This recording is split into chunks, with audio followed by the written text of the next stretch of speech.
जी दोस्तों, आज हम लोग फिर वही टॉपिक लेके आए हैं, ट्रायंगल। ट्रायंगल पे बहुत ही महत्वपूर्ण क्वेश्चन है जो आपके एग्जाम में कई बार पूछते हैं और बच्चे इसमें फंस जाते हैं। तो आइए देख लेते हैं। उस सेशन को आगे बढ़ाते हुए हम लोग आज का हमारा पहला क्वेश्चन दिया हुआ है, दी गई आकृति में x का मान कितना होगा। तो ध्यान दीजिए, x आपका यहाँ पे है, कह रहा है दी गई आकृति में x का मान कितना होगा। तो देखिए, अगर एक तरीके से देखा जाए इसको बहुत ही आसानी से लगाया जा सकता है। 1 2 3 4, इसमें 4 भुजाएं हैं, तो 4 भुजाओं के अंतः कोण का योग जो होता है 360 होता है। कितना होता है? 360। तो इस तरीके से हम लोग d का वैल्यू निकाल सकते हैं। तो 360 में से अगर इसका और इसका घटा देंगे तो इसको जोड़ेंगे, आ जाएगा आपका 130। तो ध्यान दीजिए, जैसे 55 और 45 जोड़ेंगे 100 हो जाएगा, 130 130 जैसे ही इसमें से घटाएंगे, या ध्यान दीजिएगा, इसको जैसे 130 इसमें से घटाएंगे आ जाएगा आपका 230।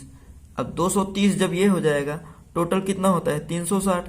तो टोटल 360 होता है, तो 230 में अगर 360 में से 230 घटाएंगे तो आएगा 130 ही, अर्थात कुल मिला के ये कितना हो जाएगा? 130 अंश का हो जाएगा। कितना हो जाएगा? 130 अंश का हो जाएगा। आप इसको ट्रायंगल से ना लगा के आप इसे चतुर्भुज के हिसाब से लगा दीजिए, बहुत ही आसानी से इस सवाल को आप बहुत ही कम समय में कर पाएंगे। जैसे देखिए हमने अभी बताया ये चतुर्भुज है, चतुर्भुज के अंतः कोणों का योग होता है 360। तो 360, तो ध्यान दीजिए, और ये भी 360 होता है। तो ये अगर ये निकालेंगे 360 में से जितना घटाएंगे ये आएगा। अब इसको जोड़ेंगे तो 360 में से घटाएंगे ये आ जाएगा। लेकिन अगर इसको जोड़ेंगे तो जितना होगा वही इतना ये होगा। क्यों?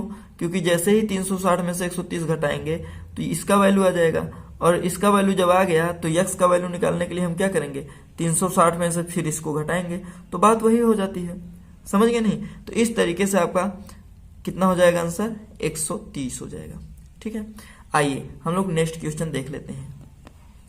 ध्यान दीजिए, हमारा दूसरा क्वेश्चन जो है, दूसरा क्वेश्चन में दिया हुआ है कि दी गई आकृति में AB और CD, AB पैरेलल CD। तो ये देखिए, ये जो AB है वो CD के क्या है? पैरेलल है, अर्थात ये एकदम पैरेलल है। क्या है? पैरेलल है। यदि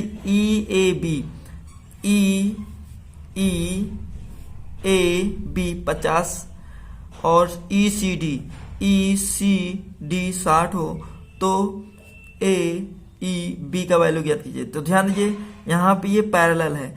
जब पैरेलल होता है, जैसे ये दो अगर रेखाएं पैरेलल हैं तो इसको काटने वाली जो रेखाएं होती हैं, तो ये कोण, एकांतर कोण आपस में क्या होता है? बराबर होता है। तो ध्यान दीजिए, ये और ये पैरेलल है, इसको ये एक रेखा काट रही है, तो ये कोण और ये कोण क्या होगा? आपस में बराबर होगा, ये एकांतर कोण होगा। अगर ये 60 है तो ये भी कितना हो जाएगा? 60। अब ध्यान दीजिए, जब ये 60 हो गया तो ये त्रिभुज के तीनों कोण से निकाल लेते हैं। तो त्रिभुज के तीनों कोणों का योग 180 अंश होता है। कितना होता है? 180 अंश। अब 180 में से इसको और इसको जोड़ के घटा देते हैं, तो इसको और इसको जोड़ेंगे 110 हो जाएगा, और जैसे ही 180 में से 110 घटाएंगे कितना आ जाएगा? 70। तो ये आपका कितना हो जाएगा? 70 हो जाएगा। देखिए, ऑप्शन नंबर डी दिया हुआ है, ऑप्शन नंबर डी दिया हुआ है। बहुत ही आसानी से आप कर पाएंगे, बट आपको ध्यान देना पड़ेगा। ठीक है, चलिए आगे हम लोग चलते हैं नेक्स्ट क्वेश्चन पर। तो ध्यान दीजिए, हमारा अगला क्वेश्चन दिया हुआ है, ABC की भुजाएं BC CA तथा AB क्रमशः बिंदु DE तथा F तक बढ़ाया दी गई है, तथा y कोण ACD BAE और CBF बनाती है। तो कोण BAE CBF और ACD ज्ञात कीजिए। BAE अर्थात यह कोण मान लेते हैं इसको x, CBF इसको मान लेते हैं y, और दिया हुआ है ACD इसको मान लेते हैं z। क्या मान लेते हैं? z। अब ध्यान दीजिए, इस कोण को मान लेते हैं A, इस कोण को मान लेते हैं B, इस कोण को मान लेते हैं C। ध्यान दीजिए, A और x अर्थात कोण A प्लस x बराबर कितना हो जाएगा? 180 अंश होगा। होगा कि नहीं। और कोण y प्लस बी, सॉरी आप b पहले लीजिए, b प्लस वाई अगर देखेंगे तो ये भी 180 अंश होगा कि नहीं। उसके बाद c प्लस जेड, इसको भी देखेंगे तो कितना होगा 180 अंश।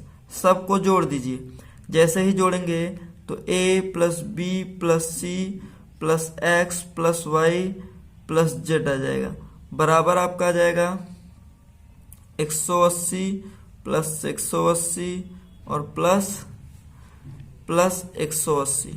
ठीक है, तो ध्यान दीजिए ए बी सी जोड़ेंगे तो त्रिभुज के तीनों अंतःकोणों का योग कितना होता है 180 होता है। अब 180 प्लस एक्स प्लस वाई और प्लस जेड बराबर कितना हो जाएगा 180 प्लस दोनों को जोड़ देते हैं तो 360 हो जाएगा। कितना हो जाएगा 360। 180 से 180 कैंसिल कर दीजिए तो x प्लस वाई और प्लस जेड बराबर कितना हो जाएगा 360। तो देखिए ऑप्शन नंबर कितना आ रहा है डी नंबर। वैसे भी आप लोगों को ध्यान होगा कि त्रिभुज के बाह्य कोणों का योग 360 होता है, त्रिभुज के बाह्य कोणों का योग कितना होता है 360 होता है। तो इस तरीके से आप सीधा लगा सकते हैं, सीधा ऑप्शन मार सकते हैं, और लगाने का तरीका आपका ये है। ठीक है, तो ये वीडियो आपको कैसा लगा कमेंट बॉक्स में कमेंट करना ना भूलिएगा। चैनल पे नए हो तो चैनल को सब्सक्राइब कर लीजिएगा, बेल आइकन पे प्रेस करना ना भूलिएगा ताकि नए नोटिफिकेशन आप तक पहले पहुंच गए। जी दोस्तों, हम लोग फिर मिलेंगे नेक्स्ट वीडियो में नेक्स्ट टॉपिक के साथ, तब तक के लिए जय हिंद।